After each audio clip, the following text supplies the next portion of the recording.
Hello, can you hear us? Thumbs up if you can hear. Here we go. I can hear you. Yay. Oh, you can hear them. We are getting ready to start in about 2 seconds. Teresa, we're ready. Good afternoon. I would like to call to order the January 27th, 2025 Lake Washington School Board Study Session.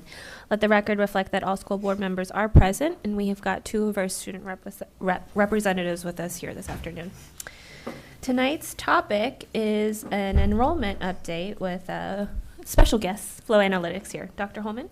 Yeah, and so I really appreciate our partners at Flow Analytics being here tonight. We've worked with them for a number of years related to enrollment projections, and that really was pre-COVID, and appreciate their partnership in figuring out what post-COVID projections look like, because it really did kind of skew data.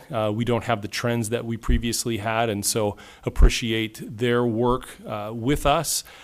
Met with our team here, Associate Superintendent Posthumus and Director LaLiberty and Vice President Guthrie, with the team at Flow, just to have about an hour conversation around projections, methodology, that led to a request to have them come back, present their projections and information to the board at a study session so that we could have full board dialogue with them and additional questions. We know that projections play a significant role in really the success and efficacy of our district, our budget planning, our work with schools.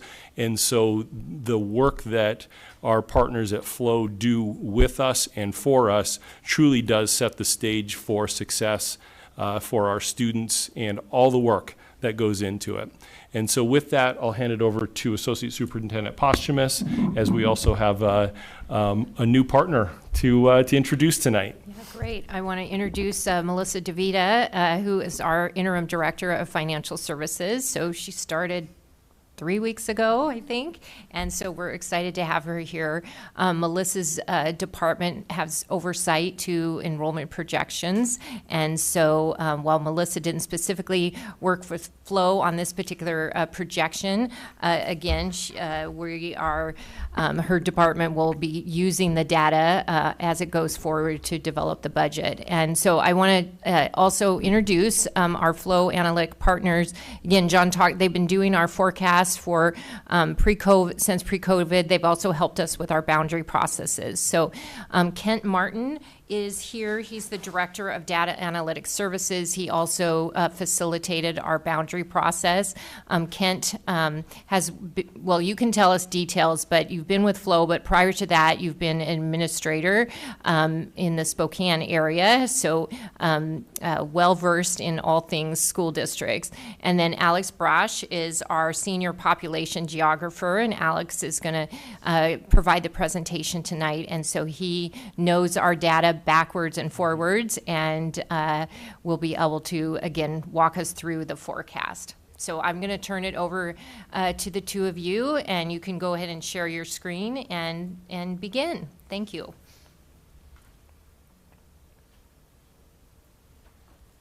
Thank you. Happy Great. to be here, Alex. Alice is running the show, so. Yeah, thank you for having us. I think you should all be able to see my screen at this point. Yes. So yeah, tonight we're going to talk about the 2025 to 2034 enrollment forecasts that we just finished preparing for the district. So let me move ahead in the slide deck here. I just wanted to talk a little bit about Flow.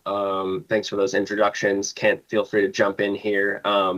But just want to mention that Flow is a GIS and data analytics firm based in Portland, Oregon, and Seattle, Washington. We also have some of our colleagues elsewhere in the United States, and a big part of our work is working with K-12 public school districts, and I have some of these bullet points of what we help school districts with: enrollment forecasting, enrollment modeling or boundary modeling, which we've done for Lake Washington in the past and continue to do today. But we also help school districts with long-range facility plans, things like impact fees, student generation rates, for transportation walkability studies.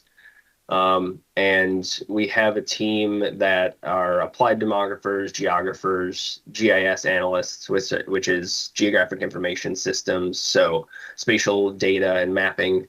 And then we have others like Kent who have been in school district administration before, so we can really link those two together to bring services to public school districts. Yeah, I think the only thing I would add, thanks Alex for that, would be that, we work with a lot of different districts in terms of size. So, we do forecasts for districts of 3,000 or under, and then we do work for districts at 80,000 students. And then, we'll be working with a district in Maryland with 160,000 students. So, which is a fairly large city when you think of it that way. And so, we really try to tailor our work to meet the needs of our clients, regardless of size, because all of the issues that you're dealing with in school districts are very specific. And so we really work to tailor our methods to meet your needs. Yeah, so some of you have heard a version of this presentation before, but I'm going to go through it as I usually do, kind of talk about the methodology and how we get to enrollment forecasts in the end. So set the stage, we developed 3 scenarios for district-wide enrollment forecasts. We call that the low, middle, and high scenarios, and that represents the total number of students that live inside and outside the district boundary that enroll in Lake Washington schools and programs. And we prepare the low, middle, and high scenarios for district-wide and by individual grade. And then we also prepare forecasts for each school, and those are for the middle scenario. So enrollment forecasts are influenced by a variety of factors, and we like to kind of organize them into 3 main categories.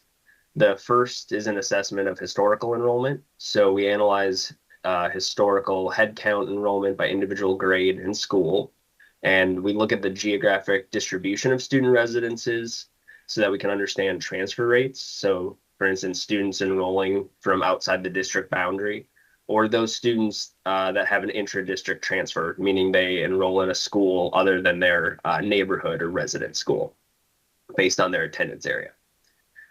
The second big category is demographic characteristics of the region and trends in population over time. So we're looking at things like the number of births to women of childbearing age within the district, total fertility rates, residential development. Sorry, skipping ahead, the last category being residential development. Those are things like current land use and anticipated housing development, and the average number of students that are generated from single family and multifamily housing types. And all those things then combine to help form the forecasts. So I'm going to start out with the demographic and residential development analysis. And this whole process of preparing enrollment forecasts starts more broadly with total population and births within the district and region. So the top line in this chart, we're looking at King County, and it grew by about 195,000 residents in the 2000s, and then by about 340,000 in the 2010s. So in a 20-year period, that's about a 30.7% growth rate. And another way to look at that is the last 3 columns, you see annual average growth. So that's a 1.1% per year in the 2000s and 1.6% in the 2010s. And then 1 line down, you'll see that the district grew slightly faster, at a slightly faster rate than the county in each decade, added about 24,000 in the 2000s and 37,000 2010 to 2020. So that's a 39.5% growth in 20 years. And you can see how that's changed the annual average growth, 1.4% and 1.9%, slightly higher. I'm not going to go through the rest of the detail in this chart, but you can see how the component pieces of the district, the cities, unincorporated county contribute to growth within the district in different ways. So this table shows the proportion of the population under the age of 18 and how it's been changing in relation to the population over the age of 18. So school age population, which is ages 5 to 17, grew by about 8,800 between 2010 and 2020. That's an average annual growth rate of 2.7%. You can see that in the table, far right column, 3 rows down. And that's a faster rate than the total population of 1.9%. But in contrast, the population under age 5, just below that, grew by only 971 during the same period. So that's an annual average growth rate of just 0.8%. And then the last line is the proportion of Lake Washington's population under the age of 18. And you can see how it's 24.2% in 2000, went down a little bit in 2010, and then back up just slightly in 2020. This is all based on the census. Now, we've seen these shares of population under age 18 decline for most districts in Washington and Oregon, the districts we primarily work with. And this next chart shows that despite there being a small decrease over the 20-year period, Lake Washington is faring much better than other districts. So this is showing the district's proportions with that dark blue or purple bar in the chart in relation to neighboring or similarly sized districts in Washington. And you can see how some districts experience much steeper declines in their proportion of the population under the age of 18. Not to pick on anyone in particular, but you can look at a few like Edmonds that have moved farther to the right in this chart. So they're, in comparison, like Washington is decreasing less substantially in relation to these districts.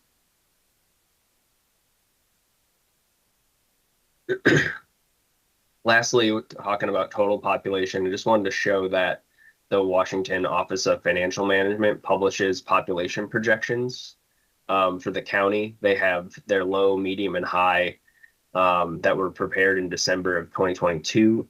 And King County is projected to add about 421,000 residents in the 20-year period from 2020 to 2040. And that's about 112,000 fewer residents than the number that was added between 2000 and 2020. So those annual average growth rates of 0.9 and 0.8 are a little lower than they were in 2000 to 2020, which when we saw how the school district was kind of in line, growing a little bit faster than King County, if we expect King County to grow a little slower, that's probably true for Lake Washington. So housing is obviously an important indicator of expected average number of students per unit, the housing type specifically. So for instance, on average, single family housing yields more students per unit than multifamily. And although the number of students per unit varies by factors such as the size of housing unit or the number of bedrooms or housing cost, we often see multifamily produce fewer students. So this table is showing the student generation rates for single family and multifamily housing types. Those are the two top rows. Multifamily can be broken down using King County assessor data into those subtypes like apartment and plex, which is duplexes, triplexes, fourplexes. So what we see here is the number of housing units by housing type that were built between 2014 and 2023.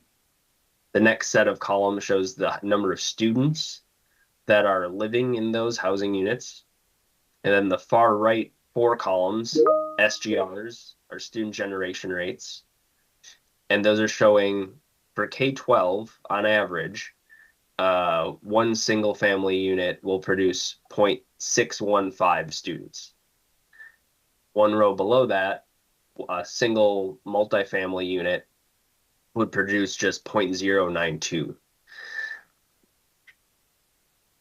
So we have a much lower student generation rate for multifamily, and that kind of leads into our assessment of which types of housing and how much is being built within the district. So based on available information from last fall, talking with city and county planners, there's just over about 9,200 housing units that are either under construction, planned, or proposed in the next 10-year period. It's very hard to guess, the pace of development and how many of those will actually be built, but we do our best in coordination with the planners to try to understand the pace of housing development, especially for, very, major single family or multifamily projects that could impact nearby schools. But 83% of all those units are going to be multifamily. 9% will be townhomes, and about 8% are single family. So although there's, many new housing units anticipated, it's important to consider that the majority will be apartments, which generally have a pretty low SGR. And it's important for districts, we tell them, to monitor what's being built, because different apartment types and subtypes will influence the SGR. You can have more studio and one bedrooms, that's going to be low student generation rates. But if there's apartment buildings that have more 2 to 3 bedroom units or income restriction and more affordable units, then you could see more students being generated by those multifamily developments. Just that wanted to mention that we, use this map as a good representation of how we look at the units and try to understand the pacing and where they're happening, because we take that into account when we're preparing the school level forecasts. You want to pause just for a minute, Alex, and see if folks have questions? I put in the chat that, please feel free to put a question in the chat, or you can just reach out. If they go in the chat, then I'll just kind of raise my hand throughout, and we can relay the question to Alex. Go ahead, Leah. That sounds good. I was just going to say, we'll let you know, our process here is someone will put their name tag up if they want to ask a question, then Leah will call on them. So we'll let you know as questions come up, but go ahead. Yeah, we've got a couple questions now, so we'll start. Lindsay? Hi, thank you. It's around the student generation rates, and I'm curious, because it sounds like, yes, you're taking into account, you said, if units are affordable housing or not, and I'm wondering, are the student generation rates of affordable multifamily units, are they higher than single, or are they higher than the student generation rates of single family units? And I don't know if that's a good question. Right now, I don't have those in front of me, but you're asking if affordable multifamily has a higher student generation rate than single family. Yes. It definitely could vary district to district, because we've been able to do that for some.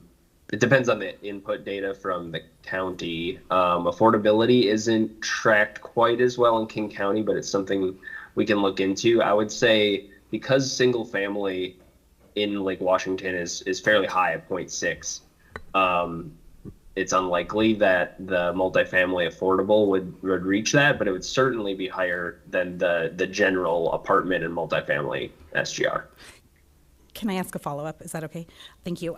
So I looked at the big detailed list of all the developments that are listed in there in the packet, and I think it's all in Figure 8. I see mention of missing middle housing under the notes for some of these developments. However, I don't see affordable housing listed, and we know that that is happening. Do we know which of these units listed are affordable housing options, maybe especially those that are not yet constructed? Like, for example, I think it's the Grotto Affordable at Totem Lake leads me to believe that these 100 to 125 units will be affordable units, yet it's not noted aside from the name. So we have the missing middle, but we don't have any mention of affordable housing specifically. Is that included somewhere in the upcoming developments? We didn't get specific information on affordability. The missing middle is more referring to the notes that they supplied in terms of the housing type being, somewhere between the normal single family detached and a multifamily apartment building. But we can certainly follow up with planners if they have more specific information on affordability for the next round. Thank you. And we do have internally some of that information. And in our capital facility plans, one of the differences between the student generation rates that you'll see here is flow actually went back kind of 9 to 10 years, where on our capital facility plan, we can only do a 5-year look back. And we do list out the specific generation rates per each development within the 5-year timeline. And we do have some of our affordable housing developers can generate beyond a 0.6, others don't, but some do, some don't. So it really does depend on the particular development. So. Thanks for those questions. It sounds like one more question on student generation rates. Yep. So within the multifamily housing type, because you have such a variance between apartment to like townhome, that's like a 3-fold increase, correct? If I'm reading this correctly. So when you're doing your enrollment projections based off of what you do know, the number of townhomes versus the number of apartments, do you apply a different ratio when you're doing your enrollment projection then? Or do you use the overall multifamily ratio of 0.092? No, we do use the specified rates if we have that information for developments. So I do know, a number of prospective projects that are going to occur in the next 10 years were specified as townhomes. Then we would use the 0.325 rather than the general multifamily rate. Okay. And then we've got another question. It's kind of along the same lines. What are the factors? Are there other factors that you might take into account? So, for example, I think I'm hearing that if you know that something's going to be a townhome versus standard multifamily, then that's taken into account. But the report lists out like number of bedrooms, housing costs, neighborhood demographics, age of housing, family-friendly amenities. We know that all those things impact SGR. And some of those are easier to measure, to have data on than others. Can you unpack a little bit, is there sort of a fudge factor of, okay, like looking at this particular development and, and some of the things that we might know about it, is that taken into account? Or is it really just like this development is, in kind of these broad categories, and so we're just going to assume this is the SGR? Yeah, I would say generally, it's using these generalized SGRs. That said, we will incorporate specific information if we have it. So it's not just what type of housing unit it is, but if we have information on bedroom count, the bedroom breakdown, the number of studios versus 1 bedroom and 2 to 3 or 3 plus, we can factor that in. It's just that information usually isn't readily available for all of the prospective projects. Maybe ones that are closer to construction beginning, we'd have that information. Some of the ones that are more prospective and might not happen for 8 to 10 years down the road, we might not have that information. But yeah, we can apply different factors to each individual project if we have that information.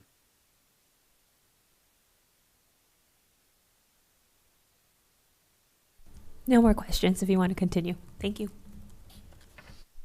Great, thanks. So on to the enrollment assessment, and here we have a chart that is looking at historical enrollment by grade. So I just wanted to mention that K-12 enrollment increased by 1,020 students between 2018 and 2019. And then fell by about 730 in the following 3 years. And then enrollment grew by 119 students in 2023 and 24 students in 2024-25. So overall, that's a 6-year increase of 433 students. And you can see how then we also track Wanik separately, and there's that district total at the very bottom. But most of what we're talking about with the forecast is excluding Wanik. I know these probably are a little small to see, but these charts are showing the historical enrollment by individual school over the same time period. So we look at the changes in each school, and then each grade group. That's what the very bottom line is, the K-5 total. So as mentioned in the notes in this chart, when you see an orange highlight, that's the high point for a particular school's enrollment, and then the blue shading is the lowest. Not surprisingly, you're going to see a lot of the orange pre-pandemic, a lot of the blues post-pandemic. So K-5 enrollment decreased each year since 2019-20 by an average of 367 students per year. So over the 7-year period from 2018 to 24, that's enrollment loss of about 1,400 students, or 9.5%. So then middle school and high school, we have for grades 6 through 8 enrollment, fluctuated 2018 to 2024, but overall that was an increase of 318 students, or 4.5%. You can see how enrollment for grades 6 through 8 is actually at its peak right now in 2024 for this period at 7,388 students. High school increased every year between 2018 and 2024, gaining 1,528 students. And over that 7-year period, enrollment at Juanita High School and Redmond High School increased by about 300 per school, while larger gains were experienced at Lake Washington, about 400 students, and East Lake High School, 536 students. So this map is showing the 2024, October 24 student density. And I like to show this just to point out that we geocode student residences to analyze resident enrollment trends by attendance area, and then to understand transfer rates, like students enrolling from outside the district boundary or students enrolling in a school other than their attendance area school. And that's what this slide is showing, is just kind of the perspectives on enrollment that I've just described. Our enrollment forecasts, we call it enrollment or building attendance because these are the number of students that are enrolled in each school. That's going to include things like students that live outside the district boundary, aka out of district students. Whereas resident enrollment is the number of students that live in a certain region, such as their attendance area. And those aren't as, subject to choice or intra-district transfers because of special programs and other reasons. So to put some numbers to that and understand how kids are transferring around or into the district, this chart is showing that there's a total of 329 students that live outside the district boundary but enroll in Lake Washington based on 2024. So that's the fourth column over, enrollment from out of district. You can see that breakdown by the grade groups or the K-12 total of 329. That's just 1.1% of enrollment. And then one column over, you see that 3,535 students residing within the district boundary have transferred to a school or program that's different from their neighborhood school. That's a intra-district transfer rate of 11.9%. And in the second to last column on the right, you can kind of see how that breaks down by the grade groups. Pretty evenly distributed between the grade groups there, but middle school transfer rate is 16.6%.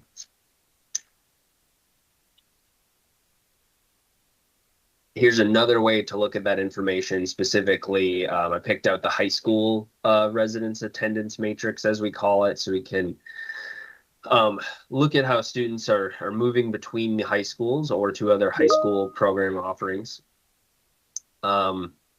So in this, for example, East Lake High School attendance area in the first row. Ken, you want to Yeah, there's a answer? few Yeah. questions, I think, so I don't know if they're on this slide or the previous slide, so let's. I believe they're on the Okay. previous slide. Let's do it. Director Stewart. I know, for the inter-district rates, do you have anything that we can compare that to historically? Is that higher than it has been in the past? Is it lower? Sorry, which The statistic? inter-district, people transferring from outside our district to go to our schools, is that, I see the number that you have on the chart, but is that a higher or lower than it was historically? Yeah, that's a good question. It's something we could prepare because I've done that for other districts. It's a little more challenging when the attendance area boundaries have changed over time. Okay. So Just curious. inter-district transfer we can look at. I think it's been pretty stable. One thing I could follow up on pretty quickly would be the change of out of district enrollment, right? Because the district boundary hasn't changed. That's probably I'm sorry, that's what I meant, the out-of-district folks coming in. yeah. Okay.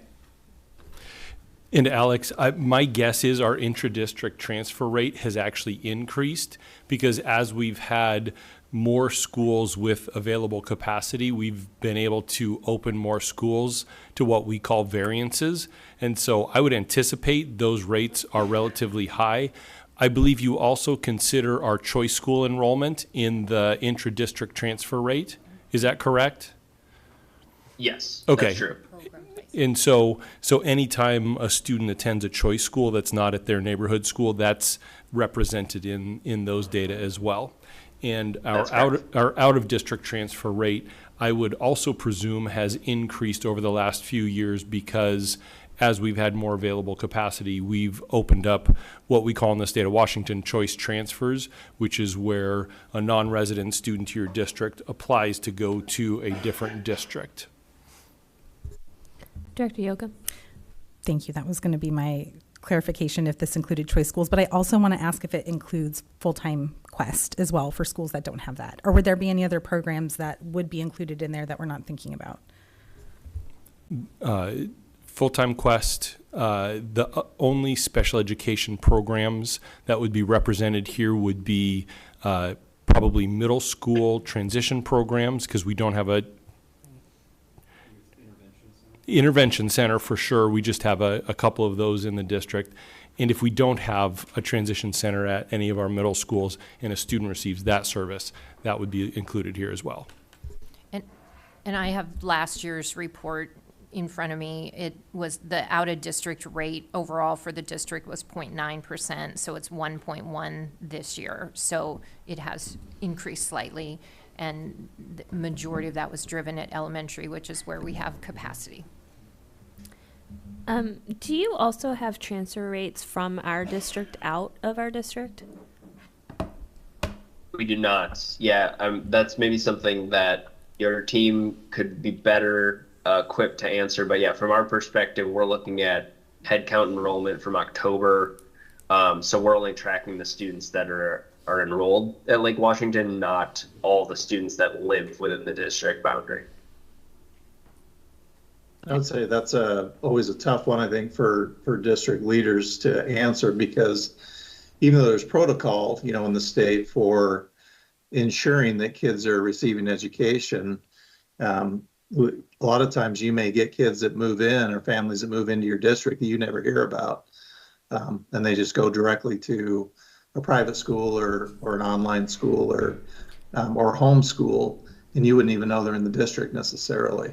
So Right. that's always kind of a difficult one for residents that are not attending the district. That's the So- overall youth population, but if we had students that were previously enrolled in our district that chose to transfer out.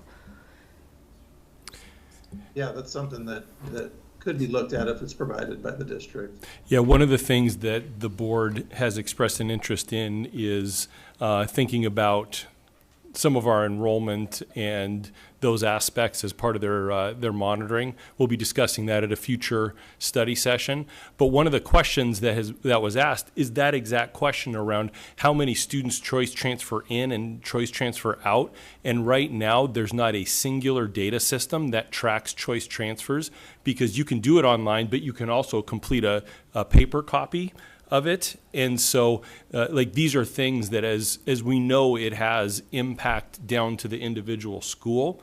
These are aspects that we want to probably get a better handle on here centrally as well. So it's a question that we want to answer here, and we would share that with you, because I'm sure that could strengthen the work you're doing as well. Definitely, yeah. I moved on to this next slide. Looking at the clock, though, in interest of time, I think I'll go through this really quickly if it's of interest, just so everyone understands, because there are K5, 6, 8 versions of this table to think about. So really quickly, Eastlake High School, as example, has 2,671 students as its residence count. You can see in the next column over that 2,363 students end up at Eastlake High School. The rest of those students to the right are, for whatever reason, enrolling with those other schools or programs. So that shows that 308 students, second to right column, are transferring out of the Eastlake attendance area. If you look down the Eastlake High School column, you see how students transfer into that high school, including 11 students that live outside the district boundary. That gets you their total of 2,402, or a transfer in rate of 1.6%. So on to enrollment forecasts. Just want to briefly mention the methodology or the models that we use. We call the first part the cohort component model. Those are those broader components of population change that we'll talk about, like birth rates, the age structure of the population, net migration, residential development, and how that contributes to enrollment growth or decline. And then grade progression ratios, which are projecting the future enrollment based on past and current trends. So understanding how there's year-to-year change per cohort and applying that to incoming cohorts of kindergartners.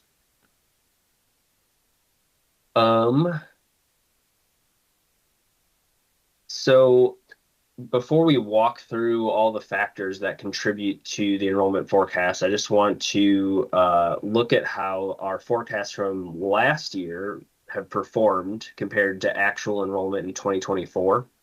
So what we see in this chart is individual grade enrollment for 2024 in the second column, for instance, 1,901 kindergartners. And then the sets of columns to the right, looking at the middle scenario of our forecast, which was prepared using October 2023 enrollment last year, you can see that we forecast 1,892 students. So our forecast for the middle scenario was 9 kindergartners lower than actual, which gives you an error of 0.5%.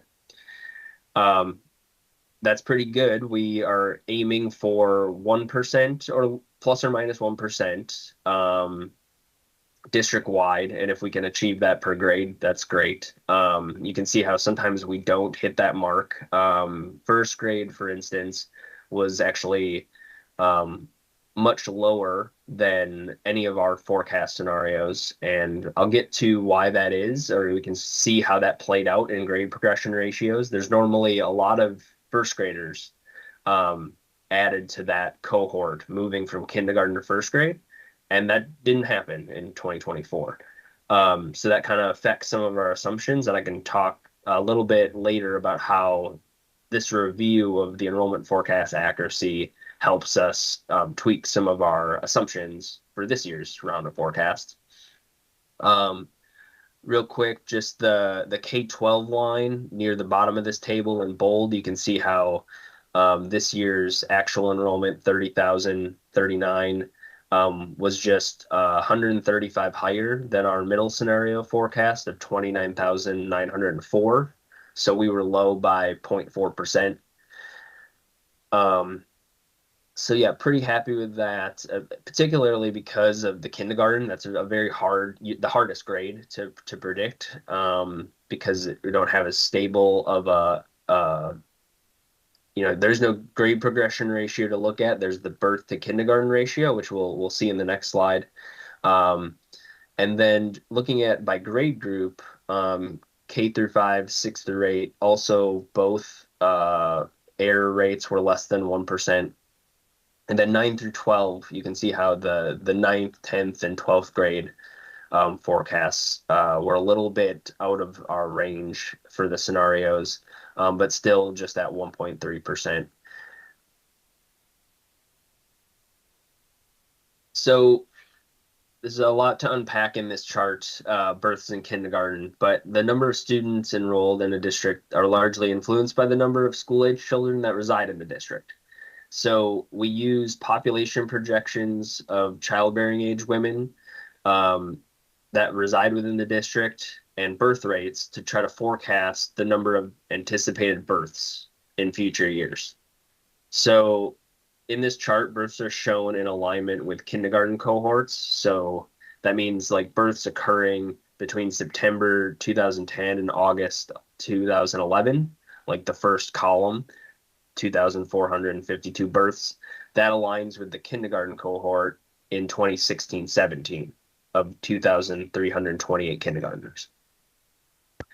So annual births remained relatively steady between 2011 to 2016. And there's an average in that time period of about 2,560 births per year. And that number of births then declined significantly in 2017. You can see how the dark blue colors, those are the higher cohorts of births, and it drops off to 2,369 in 2017. So that decline continued. We're now reached the smallest birth cohort in 2022 of 2,117. That's the most recent information that we have from the Washington Department of Health. So on average, between 2017 and 2022, there's 2,250 births. That's about 310 lower than that previous 6-year period. So for 6 years now, smaller birth cohorts than previously. In our middle scenario, births to Lake Washington residents are expected to moderately increase from 2,117 and go up to 2,230 in 2028. But you can see how even though they're going up a bit, they're not returning to those levels that we saw 2010 to 2016. So kindergarten enrollment averaged 2,317 students per year from 2016 to 2019. But then there was a large decline in 2020 down to 2,115 students.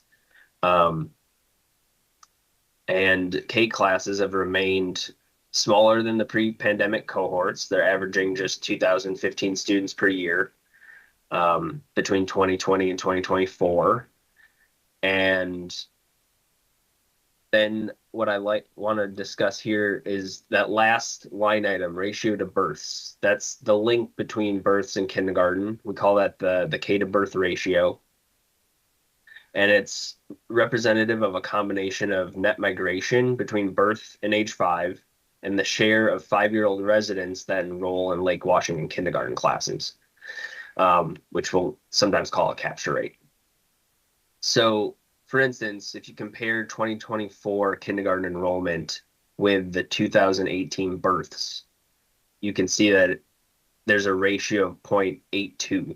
Meaning that for every 100 children born to district residents, 82 children enroll in kindergarten 5 years later. So from 2016 to 2019, the average ratio is 0.92, but that fell to 0.83 in 2020, and it's remained below the pre-pandemic values up until and through 2024. The middle scenario of our forecasts predict that the K to birth ratio will moderately increase in the next 5 years and then stabilize at 0.87, 2029 through 2034. And the reason for that is, we're still just kind of emerging from the effects of COVID and the disruption to migration that it caused, as well as the capture rate, meaning there's options. People are utilizing more options for kindergarten, first grade enrollment, and maybe continue to do so. But as we're getting further from the pandemic, we're seeing with other districts that those K to birth ratios have been increasing. In fact, if we looked back 1 year and we were at that 0.8 in 2023, our forecast predicted that it would go up to 0.82, which in fact it did. So that kind of reaffirmed, as we were looking at forecast accuracy and evaluating our performance, that led us to believe that will continue to incrementally increase. But you can see stabilizing at 0.87, it's not getting back up to the levels that we saw before the pandemic in the low 90s, 0.95, 0.92. Looks like there might be questions, Ken. Yep. Director Stewart. A couple of things. One, your assessment of women in childbearing years, have you been broadening that to a higher age range? My understanding is that you've got a lot of later births, and is that now a passe trend? Yeah, if I heard correctly, yes. I mean, we're looking at the normal range of childbearing age women, and we're looking at 5-year age groups, and this is data provided by the Census Bureau. So we're looking at the distribution of women of childbearing age in 2000, 2010, and 2020, and you can definitely see a change in the number of births based on those 5-year cohorts. There's more births happening, in 30-year-olds to 45-year-olds versus, if you look 20 years ago, there would be more in the ages of 15 and 25. Okay. But Alex, specifically though, that's not data that you are locally compiling and aggregating. You're pulling that from another source. Yep, that's from the U.S. Census Bureau. Yeah. And so they're not calculating ages. I didn't know if perhaps demographers across the country were making adjustments in those age groups or not. Yep. The other question I had was, do we have any, and this may be district information as opposed to Flow Analytics, but do we know about the enrollment levels of the private schools within our district, and for that matter, the homeschooling? I know that right after COVID was out, that was a big concern that everybody was going to private or homeschool, and I didn't know if that trend kind of died with as the COVID got farther and farther away. Alex or Kent, is that something you have? Information on homeschool is not something we have, and private school enrollment is notoriously kind of hard to have a reliable source. There are points of time. The NCES has information on private school enrollment. I think it's from 2022, and we reviewed that a bit to kind of understand rates of enrollment in private school. You can look at that by geography, so specifically the schools in cities. So we were looking at that a bit, as well as the Census Bureau's American Community Survey. You can look at information on private school enrollment, and we have looked at that for this round of forecast. It's been relatively stable. I don't have the percentages in front of me now, but it's been relatively stable from the last, we're looking at 5-year averages roughly. So the last 15 years, 3 kind of points in time, so to speak. It's been relatively stable, maybe increasing slightly more recently, but probably not as much as people would think based on COVID. But that said, the American Community Survey is a sample, and when you get down to a smaller geographic size, even though the district is fairly large, it's still a pretty small sample, and there's wide margins of error. Director Guthrie. This is bringing in a little bit of our pre-conversation too. I'm curious if you can speak a little bit to the impact on of having all-day kindergarten available completely or available universally, free all-day kindergarten, because it kind of this data cuts off right at I believe that the birth year 2010 to 2011, and then the kids who showed up for that school year starting in 2016. I believe that was the first group of kindergartners that had access to full day kindergarten. And have you seen that, that's an example of something that a school district did, or, this was at the state level, but did that impact kindergarten enrollment and sort of impact that ratio to births? What sort of, do you have data from Lake Washington sort of before that change to see if it impacted, or is that something that you've seen in districts elsewhere, the impact of that change? That's a good question. I don't have kindergarten information right now in front of me for Lake Washington before 2016. I know I've seen that is available. So I can't speak to the ratio and if that's 0.95 is significantly higher or different than it was in 2015, say. So yeah, sorry, I don't have that in front of me right now. Director La Liberty? I think I've asked this question to you guys like 3 times, but I thought I'd try it again. Maybe there's a new answer. Is it possible to, when we're looking at the K to the birth to K rate, is it possible to separate the effects of net migration from just enrollment choice? I mean, I guess I'll ask that a different way too. Is there data for net migration for those residing within our district? No, not really detailed enough to help us parse that out. No. Okay. So it really is, it is just a function of those 2 inputs, and we can't separate.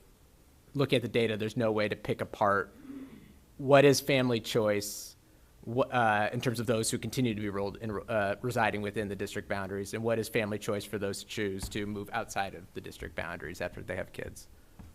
Yeah, unfortunately, that's correct. Yeah. Yeah, that's, like I was saying, that's kind of the lament, I think, of district leaders everywhere is, you wish you had that. You wish you had those specifics so that you could determine, what it is that maybe you need to market differently or what programs that you want to provide. But, the only way to have that data is if someone explains it to someone as to why they're living in the district but not attending school. And that's always kind of that piece that we don't have. Your firm does work for other districts in the region. When you look at districts located, I guess, north of us and south of us, do you see a different, do you see significantly different capture rates? Yeah, they can vary quite a bit. Yeah. Let's see, just off the top of my head, working with Snoqualmie Valley recently, I'm pretty sure they have rates that are over 1. There's a reasonable amount of in-migration happening there, residential housing being built, things like that contribute to them having a ratio over 1. But we've also seen ratios that are considerably lower than these. It varies by district. A lot of it, you can think of has to do with geography or the economy of who's living there. Right. If the age distribution is skewed more towards 50 plus, you're gonna see fewer births and also fewer kindergartners, things like that. Okay, thank you. So my question is about the out years of the capture rate and the projection of 0.87.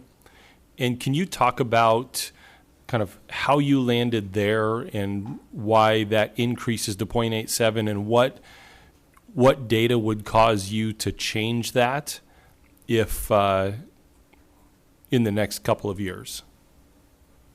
Yeah, as we were kind of discussing, that ratio is a combination of in-out migration and capture rates.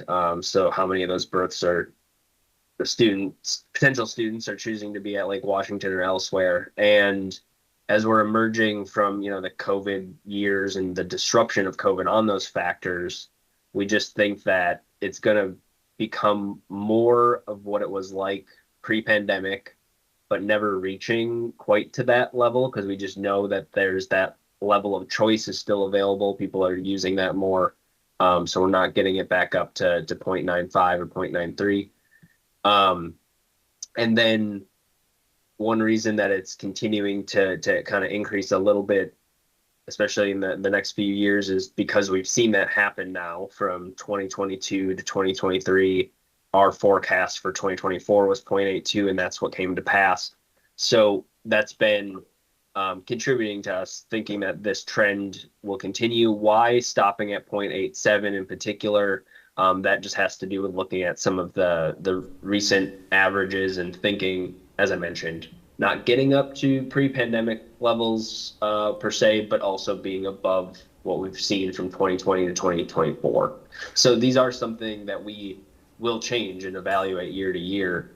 So next year's forecast, will definitely be influenced by, does it increase to 0.83 in 2025, or does it go back down?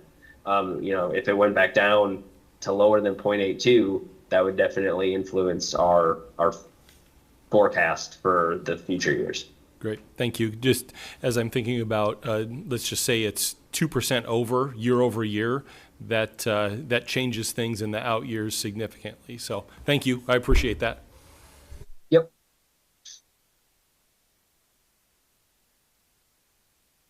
Sounds like maybe we're ready to move on to the next slide. So here we have the kindergarten enrollment, but now we're looking at the three different scenarios: low, middle, and high. So middle is the same information as the last slide. Those orange numbers, we see the same ratio to births increasing to 0.87 and staying stable for the last 6 years. But then, because this is variable and it is a part that contributes to the kindergarten forecast, we like to prepare these low and the high scenarios. So where we, for instance, in the low, keep the ratio near where it's been from 2020 to 2024. So the low scenario has us going down to 0.79 in 2025, and then increasing slightly, but just up to 0.84. And that will then affect the kindergarten enrollment forecasts. That low scenario would result in between 63 and 85 students fewer each year. So just getting to 1,854 in sorry, the last column is actually, I'm catching mislabeled. It should be 34, 35. Get that updated.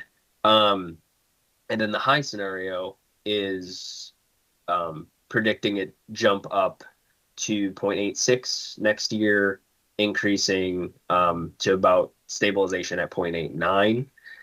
That would result in about 53 to 89 more kindergarten students each year. So if there's any questions with that, I can take them now. No Not questions? seeing any. Oh, No questions. all right. This next slide was made to understand how there's similar ratio could be made for births to ninth grade. So this is showing how births relate to ninth grade 14 years later. So 2003 and to 2004 births becoming ninth graders in 2018, 2019. And looking at the historical record, you see that a lot of the ratios are in the high 90s or get to 1.02 and hover right around 1 on average in this historical period. That continues for the first couple of years of the forecast, but then drops off significantly in 2028, which, if you look at the trend and say, well, it's been stable over time, why would it suddenly decrease? It is, on the face of it, a bit puzzling. But then you think about how those cohorts have been affected by COVID. So the cohort of ninth graders in 2028, that was the first grade class in 2020. And we know there was a lot fewer first graders showed up than prior first grade classes before the pandemic. And in 2029, those ninth graders, that was the kindergartners in 2020. So those cohorts were a lot smaller, and we're going to get in the next slide to grade progression ratios. And we know that oftentimes in Lake Washington, a cohort grows incrementally over time. There's usually more second graders than there were first graders the prior year.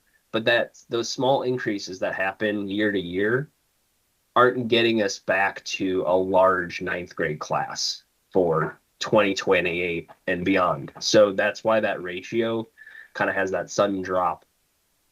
Because as we saw in the prior slides, that the kindergarten classes have been smaller since the pandemic. So year after year, then those ninth grade classes are likely to be smaller than they have been prior. Hence the lower ratio to births. And Alex, the data here really is exactly why we asked you to put this together, because in 25-26, that really, with that freshman class, then transitioning up to 28-29, I mean, I feel like there's a great time to start looking at this data, because we're going to start to see, does that trend start tracking down, or do we see a different trend that, word of mouth is that we're having students return for secondary schools. And so it was a great time to start tracking this. So thank you for putting that together. Yeah, glad to. I think it's something that, you guys will want to be monitoring, and that's why we looked into some of the private school information, because there is a potential for students that maybe elected to go to private school to return to ninth grade. But all things being equal, currently we could see that drop off in 28-29. So it'll be definitely something to monitor going forward. Okay, so grade progression ratios, as I mentioned, I think most people are probably familiar with these, but this is tracking the transition from one grade to the next and how a cohort changes in size. So any number that's above 1, that means there's an increase in the number of students from one grade to the next. Any number that's lower than 1.0, that means there's students lost between, for instance, kindergarten and first grade. So most GPRs in Lake Washington are typically above 1 for most grades. But you can see some things stand out here. The coloration shows higher numbers for green, lower numbers in blue. So I had mentioned way earlier in this presentation that kindergarten to first grade is always really strong at Lake Washington, much more than I've seen in other districts, where more first graders show up than there were kindergartners the previous year. And if you remember, I mentioned how in our accuracy that our first grade forecast for 2024 was lower than actual, and you can see how 2023 to 2024, the GPR was 1.077, considerably lower than the previous 3 years. So when we forecast last year, our GPR for the future years was higher, and we thought there would be more first graders showing up. That didn't come to pass. It was 1.077. So that then helps us adjust what we think the future GPRs will be. That's what the last 3 columns are. So for K to 1, it's now 1.092, and then just increases very slightly in the next 9 years of the forecast. Other things real quickly to point out is, the 10th to 11th grade being significantly below 1. That's very typical for districts, especially in Washington, as participation in Running Start occurs in those grades. So not a surprise to see low GPRs for the upper high school grades. Let's see, moving on to the forecast themselves. This is the district-wide chart, and we're seeing the 3 scenarios, low, middle, and high. Not including, in the chart, it's not including Wanak, but at the very bottom, you'll see that the Wanak enrollment is there and then added to the bold lines, district high, middle, and low. So there's a forecasted decrease from 30,039 in 2024 down to 27,129 in 2034. That's a loss of about 2,900 students, or 9.7% in the 10-year period. And kind of the reasoning behind that is, we just saw that the GPRs are often greater than 1, but that enrollment decline is expected as a result of the small birth cohorts and the smaller than kindergarten cohorts that we've seen in recent years. So as comparatively larger high school cohorts graduate and are replaced by those smaller kindergarten cohorts, that's where we see enrollment loss moving through the years. I have a lot more I could speak on that's in the report on the reasoning, but maybe out of interest of time, I can show the remaining slides and we can always return and ask particular questions about these. Could we pause and do some questions? Sure. Awesome. I have a general question. So I'm trying to digest everything you've shared, and it's so much information. Thank you. And I'm just trying to let me summarize, and you tell me if I'm right or wrong. So the assumptions that are included in this forecast is a county, therefore a district population long-term growth of about a percentage. So expected overall an increase in population in the area. Essentially constant population cohort of under 18 years old for the district. So not a decrease or an increase.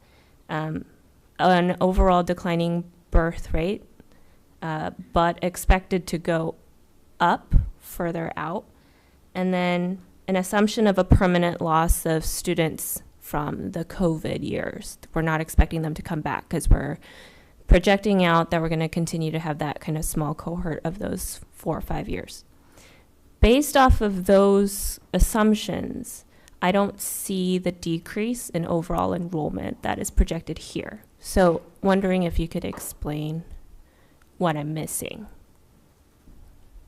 Yeah, that's a pretty good synopsis. And on the face of it, it would sound like, why is enrollment projected to go down so significantly? I'm going to flip between two slides to try to show why that's the case.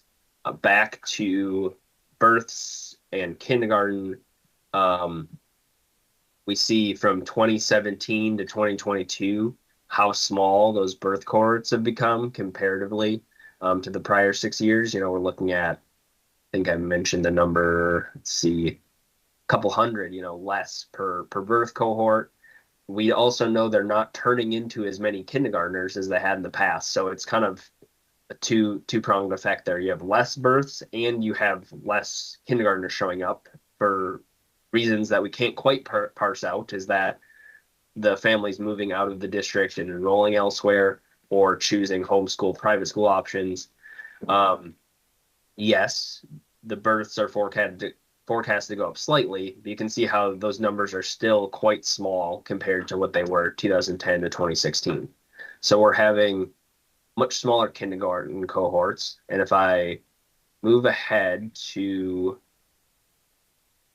this slide that shows the forecast by individual grade, we can see how those birth cohorts that we know since 2017 have been much smaller and will continue to be, even though increasing a little bit, become kindergartners. And you see the shading, lighter greens are smaller numbers, darker greens are larger numbers.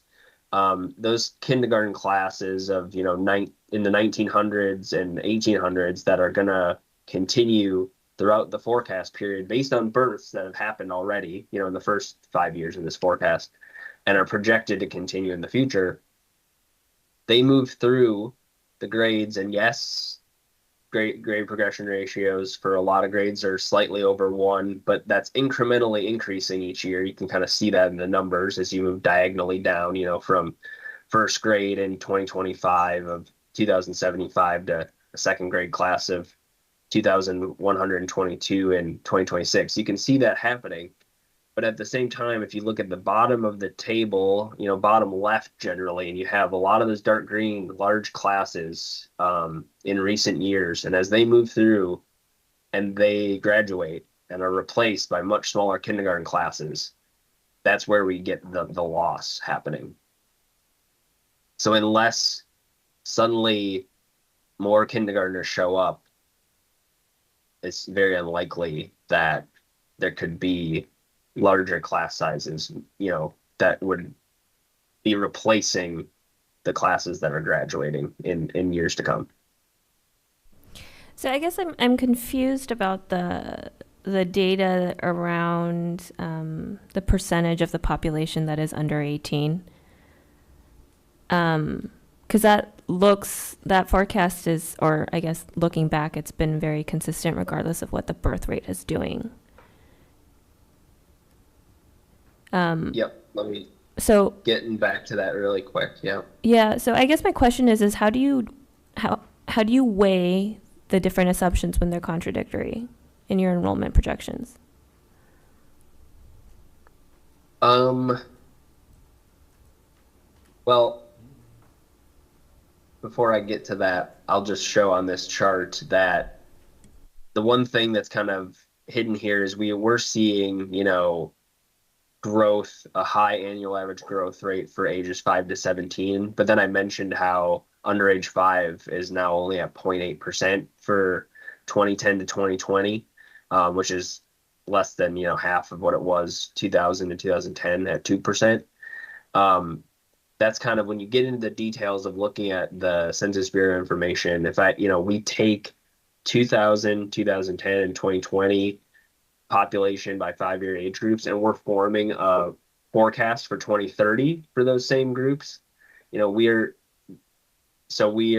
trying to predict how many under age 5 there will be in 10 years, and that's helping the forecast. Like, we know just from this historical information that there's a lot fewer under age 5 than there were 2000 to 2010, and that's probably going to continue. So I would expect that these underage 18 shares, although they're been pretty stable the last 3 decades, that 0.8% and how it changed from 2010 to 2020 from those 2 decades, we're probably going to see a lower ratio, like even based on the census estimate, which is that 2019 to 2023 estimate.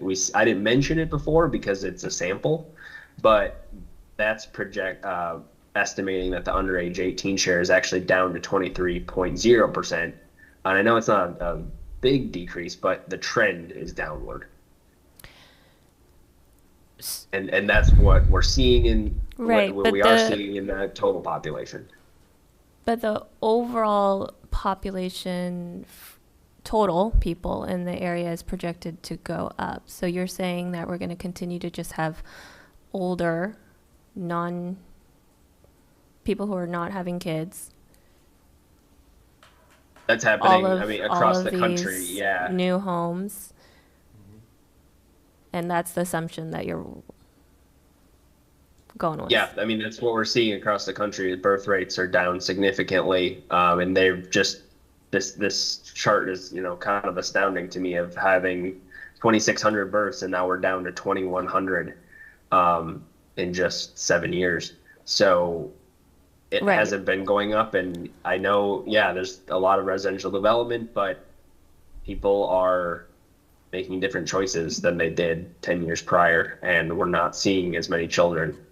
And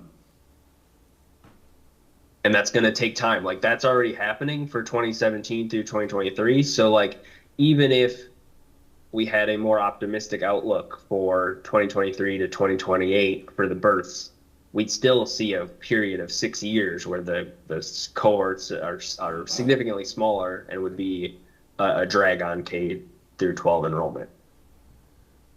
Yeah, but there's no information to say that would go upwards right now. Yeah, the thing that's interesting that we found is that, everybody, when the pandemic happened, we saw some direct consequence of students leaving and many of them not coming back because those numbers are still kind of entering or increasing slowly for some districts. But it also coincided with this drop in births. And so the drop in births had already started a few years before COVID happened. And so it's kind of this double whammy that that decline, that start of the decline in birth rates really was overshadowed by COVID. And so as we're unpacking this, now you're seeing not only did the district lose kids for COVID, but it was going to lose kids probably anyway. Most districts were because of this birth rate decline. And so now that's the thing that's emerging, that we're able to show that it's really a birth rate issue that's contributing to that continuing decline. And again, it's not just Washington, Oregon. We work in Colorado, Illinois, Maryland. All these districts are experiencing similar impacts because of the nationwide birth rates. Director Liberty.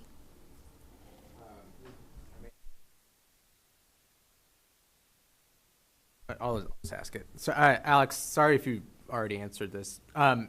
On this chart, the forecast has births increasing as we go over time.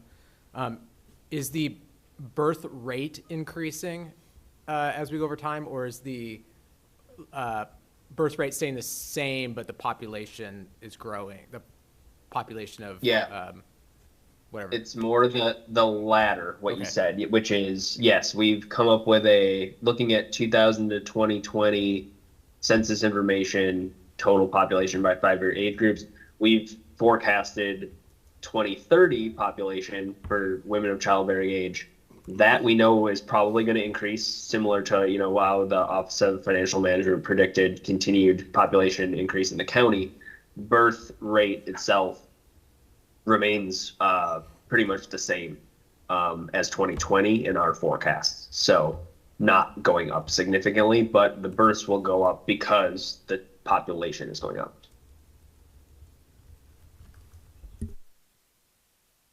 Thanks.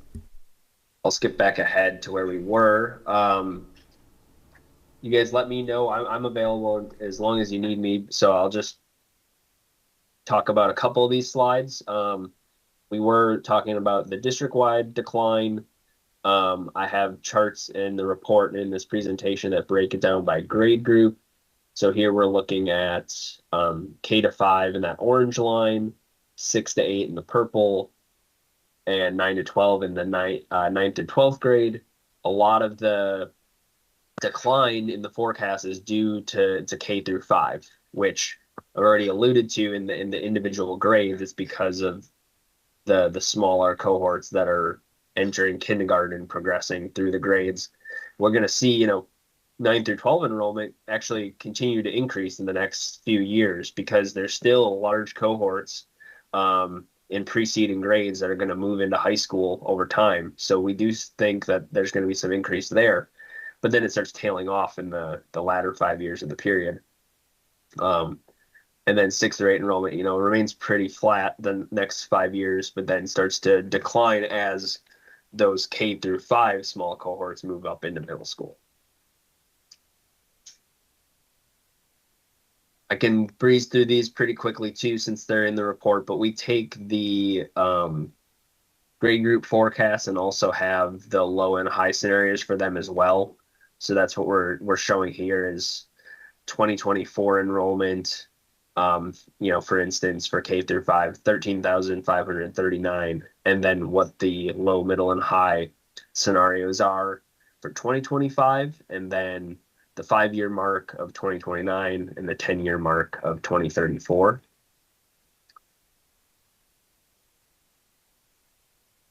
And we prepared those, of course, for grades 6 through 8 and 9 through 12. And then just reviewing my notes, but I think that the main thing I wanted to talk about on this individual grade chart, I had already mentioned, just seeing how the overall decline is the result of those larger cohorts that we're seeing from even second grade in 2024 through 12th grade, as they move through the grades and exit school at Lake Washington, they're being backfilled by much smaller kindergarten cohorts.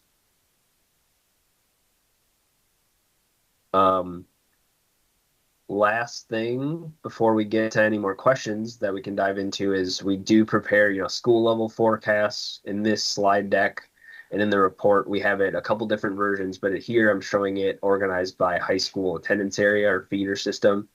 So, in the Juanita High School feeder system, we're mostly going to see general decline. There are a few elementaries that are expected to gain students over the 10-year period, most notably Bell Elementary. Excuse me. But middle school level, we're seeing the 2 middle schools likely decrease by a couple classrooms, as well as the high school by 63 over the 10-year period. Lake Washington is also expected to decline. However, there's definite differences by grade group, with high school increasing and the elementary and middle school decreasing. Some of these schools are affected by recent boundary changes. For instance, you see how the differences in the 2 middle schools.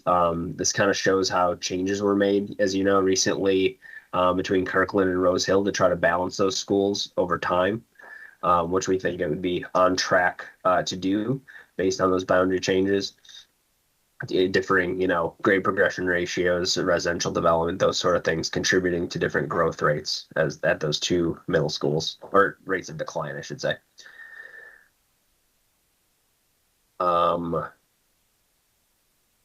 Redmond, decline expected across the board. Not much else to mention there, and the same goes for East Lake. So I'd be happy to go back to any slides and discuss any further questions you might have. Thank you. Does anyone have any more questions?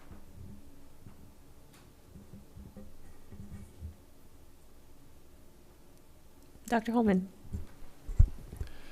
One of the things we haven't really taken into account when we used to do our own projections, and I know is somewhat difficult, but I think could be informative, particularly with our community, is migration, and particularly foreign-born individuals, because we know with our local economy, with where our local economy pulls workers from around the globe, is there any way to have a consideration related to migration in our projections? Because this is where the cognitive dissonance occurs for me. We have companies, building 100,000 square foot buildings that I'm anticipating, like a Facebook. I anticipate they want to fill that with workers. Microsoft just finished, or is in the process of finishing, a $4 billion renovation of their campus that is just up the hill from here. I anticipate they want to bring workers into that facility. And so with all of that, it just feels like we're on the verge of another really migration of workers, either current citizens, people coming from across the globe, like whatever it is, it just feels like we're going to have another surge of workers coming into our region. And so that's a long-winded way of saying, is migration a consideration? Oh, yeah. We'll take as much information as we can and help it influence the forecast. So there are, the Census Bureau, whether it's the American Community Survey or more local or state organizations like Puget Sound Regional Council, they're looking at population estimates. So at the very least, if it's not necessarily a migration rate per se, but at least if we had estimates of population for the cities and county for each year, that helps us, year after year, understand if there is population growth is happening faster than originally thought, based on, for instance, the Office of Financial Management forecast from December 2022. We would definitely, make some adjustments to assumptions if we saw higher rates of in-migration and thus higher rates of population growth. And so is that data that you've used, or are you saying that's data that would be beneficial potentially? Oh, no. Yeah, that's definitely something we've used. Like if I flipped back to the charts that showed census total population, we have the information by city for the estimates of 2024 and things like that. So yeah, we're looking at those growth rates, and next year when we have a 2025 estimate for the cities and the counties, that'll help us understand if, did it change significantly from year to year, and does that mean that we think that our population forecast for the 5-year age groups, which is, I didn't talk about because it's kind of more behind the scenes in the model, but that would be then influenced when we see more total population by age group, thus potentially more births, that kind of thing. Yes, that all gets incorporated. Thank you. Director Yoakum? And Kind of along those lines of migration, and I'm just wondering I don't even know if this is a question that you would have data for, or an answer that you would have data, but how, kind of looking at like where we are today, looking at climate refugees or political refugees, is that ever any way to track any of that? When you look at migration, not just with work, but other elements. I don't know if you have that, but that was just a thought. Sorry, I missed what you said there. Sorry, I was asking more along the lines of migration, but looking more at like climate refugees or political refugees as far as making their way to this area. Yeah, we have worked with some districts where they had like that happening significantly in the district in the past and predicted that it might happen in the future. So we would take that into account. It's something that's not always easy to predict in the future years, but if it's something that's been happening, we can assume that trend may continue. It's a little hard to make those assumptions without any historical backing to that. Like timing it, if it is going to happen, that's a bit fraught, versus if it's been happening and it's likely to continue, it's something we can incorporate a little with more confidence, if that makes sense. Yeah, thanks. Director Guthrie?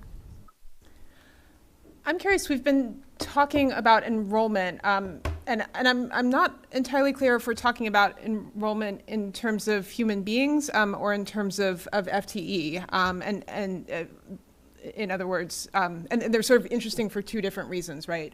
This may be more of a question for district staff. I should have started with that.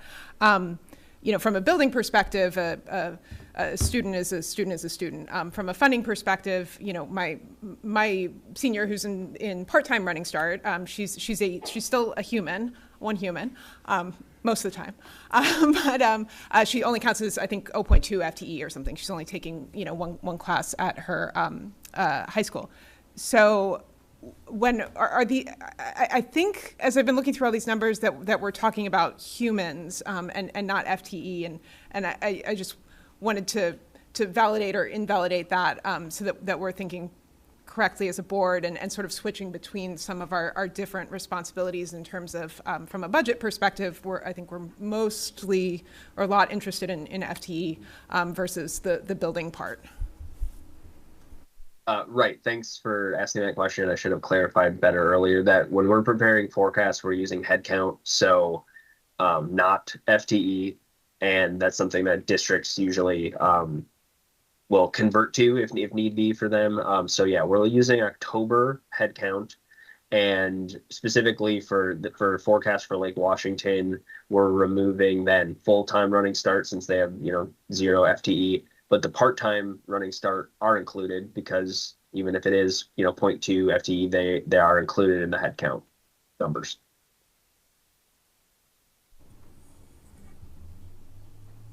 If I could just add maybe a general commentary, just from my experience in leadership with a district. It's when we receive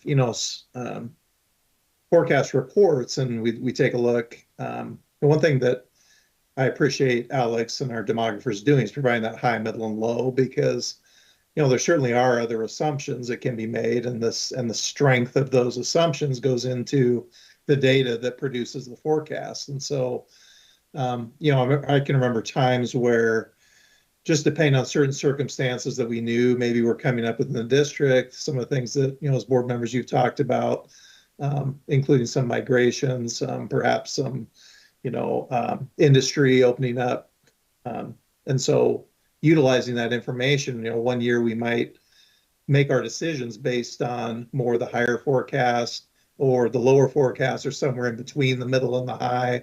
And so again, it's like, as you're looking at these, don't think that you can't make, decisions that are best for your district based on really where you think things are going to play out among these three, if that makes sense.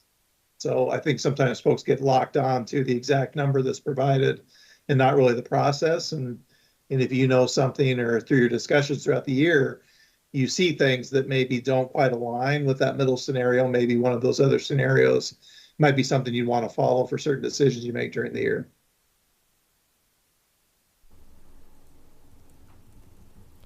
Okay, I think I have the last question. I was curious. I was looking back at the last, or maybe it was the one before, projections that we got from Flow, and just to look out at like the 10-year projection compared to the new 10-year projection, and it's a variance of about, I'm looking at like 2032.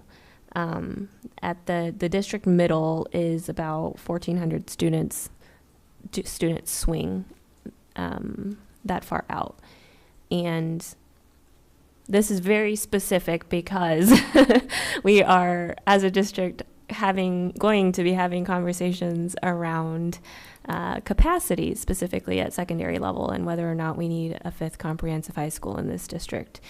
And I'm curious what degree of confidence you have in your enrollment projections that far out, and whether or not, how much weight should we be giving, knowing that there was a 1,400 student swing. Yeah, I went back to this slide so we could see the low, middle, and high. And although it's not like written here, you could do the math. So typically what we like to do, we can't form a margin of error per se for the enrollment forecast, but what we like to do with the low and the high scenarios is to anticipate roughly 10% difference in the 10-year range. So sorry, that's what you see in the 2034 column. It's a little bit less for Lake Washington because we don't strictly say that it's going to be 10% different. We think about things like the size of the district, just having roughly 30,000 students. The variance is a little bit, less than 10% for those scenarios versus a school district that's 5,000. There just can be a lot bigger changes in terms of percentage. I'm not talking about within this forecast, but comparing like last year's forecast to this year's forecast for the same year that far out. Yeah. Well, it might have been 2 years ago I was looking at. Like why they changed significantly?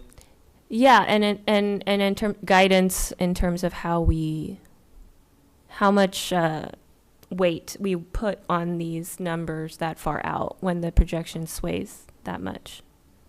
Right. Yeah, I understand it. It is a change there, and we're just including every year the most recent information and adjusting the model appropriately. And sometimes it can change a bit. We obviously are more confident in the 1 to 5 year range than we are in the 5 to 10 year range.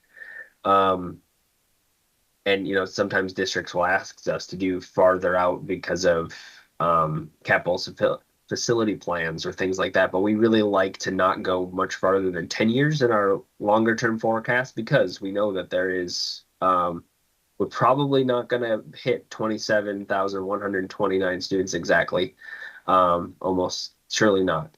So yeah, I think it's just something we say to monitor and manage year after year, because the actual things that pass will affect the model and the forecast. But I think it's a better tool to plan than not at all. And I know that's not the most reassuring statement, but yep. Thank you. Well, I would say, just to add to that, would be that if you go back 5 years ago, to the forecast we did 5 years ago, and you looked at, I guess you wouldn't be able to see 20, 32, 33 5 years ago, but let's say there's one you could look at from 5 years ago, like 28, 29. I would say that our confidence and accuracy for 28, 29 is much higher now in this forecast than it was in our previous forecast, because, as Alex said, we have 5 more years of actual data to be able to utilize. So that's going to increase the accuracy each year out if we're looking at comparative at the same year over different forecasts. Thank you. And I triggered a board member, so he has a question. Director Liberty.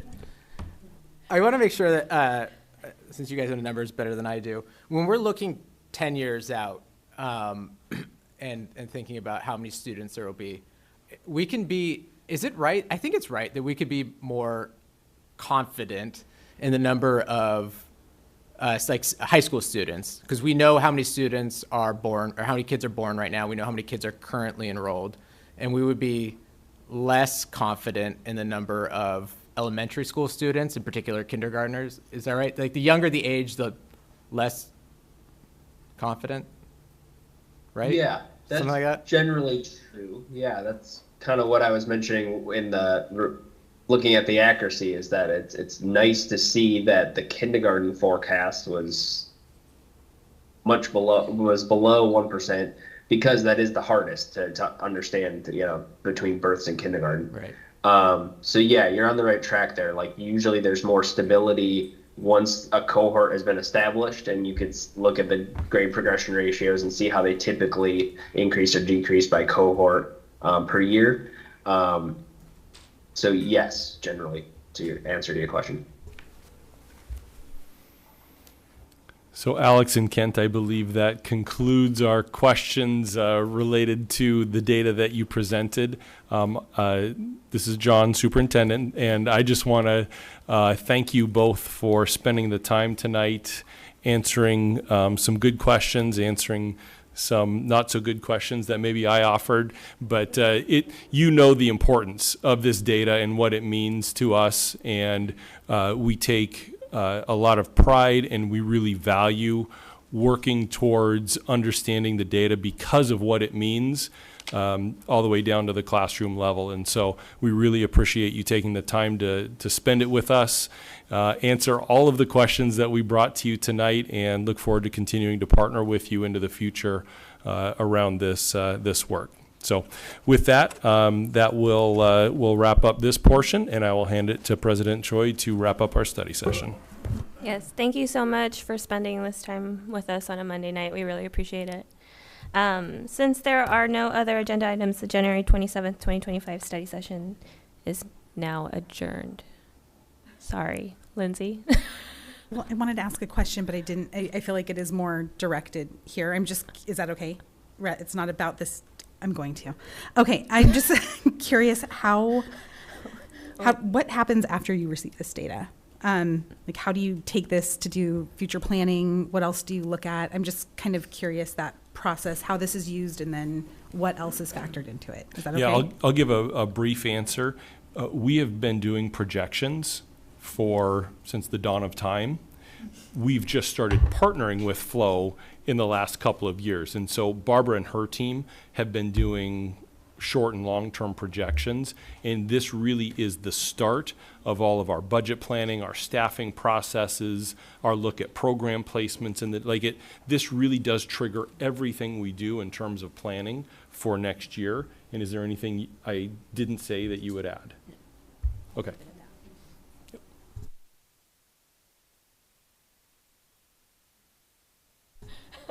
And the meeting's adjourned.